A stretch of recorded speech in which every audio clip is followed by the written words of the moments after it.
పవన్ కబ్జా చేసిన కోడి చెరువుపై రోజు రోజుకు కూడా వివాదం ముదురుతూ ఉంది. ఈరోజు తెలంగాణ జర్నలిస్టులు నేరుగా ఆ కోడి చెరువు దగ్గరికి వెళ్ళారు.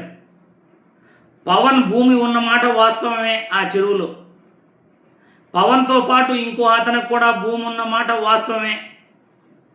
ఆ చెరువులో ఒక పక్క 10 ఎకరాలు పవన్ కళ్యాణ్కి, మరో పక్క 16 ఎకరాలు పవన్ కళ్యాణ్ యొక్క మిత్రుడు ఎవరో ఇంకో వ్యక్తికి. ఇద్దరికీ కూడా ఆ కోడిపై చెరువులో ల్యాండ్ ఉన్నమాట నిజమేను. కానీ చెరువులో ఎలా పట్టా ఇస్తారు?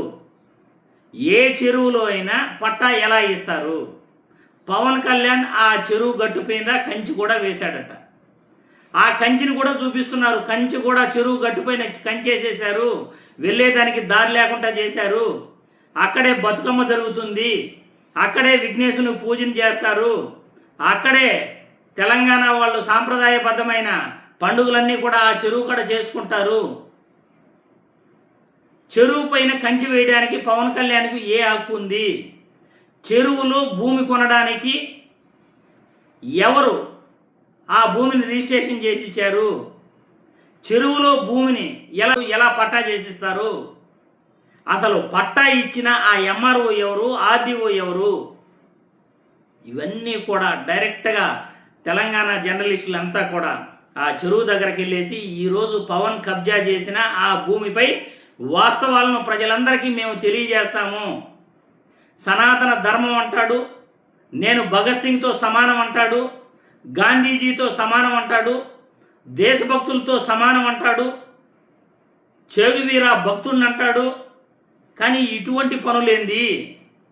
ఈ కబ్జాలేంది? పవన్ కళ్యాణ్ ఆడేదంతా నాటకమే. ఈరోజు తెలంగాణ జర్నలిస్టులు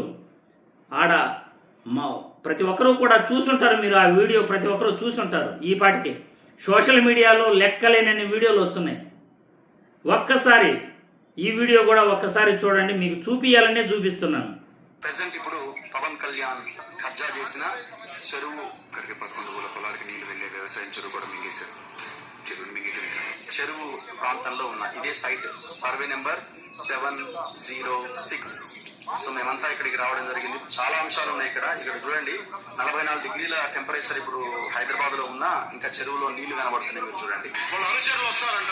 ఖాళీ స్థలాలు ఎక్కడ ఉన్నాయి, ఎక్కడైతే పెద్దవాళ్ళు ఉన్నారో, పిల్లలు సరిగ్గా లేరో వాళ్ళని బెదిరించి ఆక్యుపై చేసేసేయడం.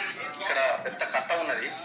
కట్ట మీద కట్టమైసమ్మ టెంపుల్ కూడా ఉన్నది చిన్నది. సో ఆ కట్టను కూడా దాదాపు క్లోజ్ చేశారు. అవతల వాళ్ళు మరి వాళ్ళు మొత్తానికైతే వీళ్ళ 10 ఎకరాలకు వీళ్ళు ఫెన్సింగ్ వేసుకున్నామని చెప్తున్నారు. టోటల్ ఫెన్సింగ్ వేసి పడేస్తారు. ఇప్పుడు ఇక్కడ కనిపిస్తున్న ఈ ఫెన్సింగ్ దాని అవతల ఇంకొక 30 మీటర్ల వరకు చెరువే. ఏది హెచ్ఎండి లేక్స్ లో ఉన్న మ్యాప్స్ ప్రకారంగా ఖాళీ స్థలం కనిపిస్తే కబ్జా, సర్వే పేర్ల మీద ఖాళీ స్థలాలు కబ్జా. కానీ వీళ్ళు మధ్యలోకి వీళ్ళ 10 ఎకరాలకు వీళ్ళు కట్ చేసి ఫెన్సింగ్ వేసుకొని దీన్ని పార్ట్ కింద డివైడ్ చేశారు.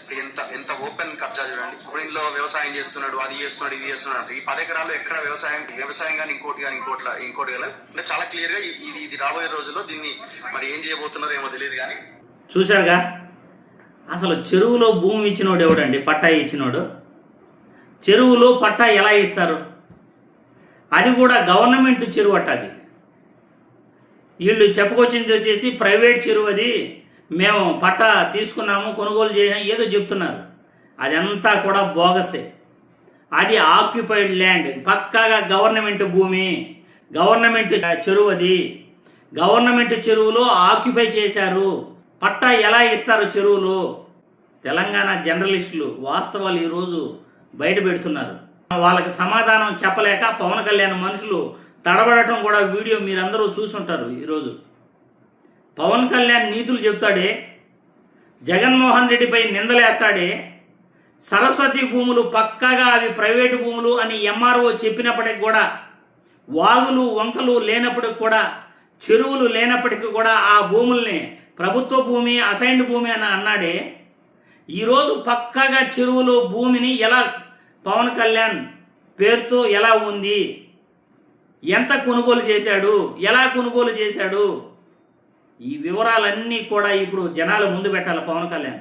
అది పక్కాగా కబ్జా భూమే అని తెలంగాణ జర్నలిస్టులంతా కూడా మాట్లాడుతున్నారు. పవన్ కళ్యాణ్ నీతి నిజాయితీపై ఇప్పుడు బురదేశారు తెలంగాణ వాళ్ళు. ఆ బురద కడిగినా కూడా పోదు. ఎందుకంటే ఇప్పుడు పవన్ కళ్యాణ్ కంటిన మరక అది అవినీతి మరకది, కబ్జా మరకది. ఆయన అఫిడవిట్లో చూపించిన మరక నాది కాదు అనే దానికి కూడా లేదు. చెరువులో ఎవరు పట్టా ఇచ్చిన మహానుభావులు ఎవరు భారతదేశంలో? ఆ ఎంఆర్ఓ ఎవరు? ఆ రెవెన్యూ అధికారులు ఎవరు? బయటపడాలి ఈ నిజాలన్నీ కూడా.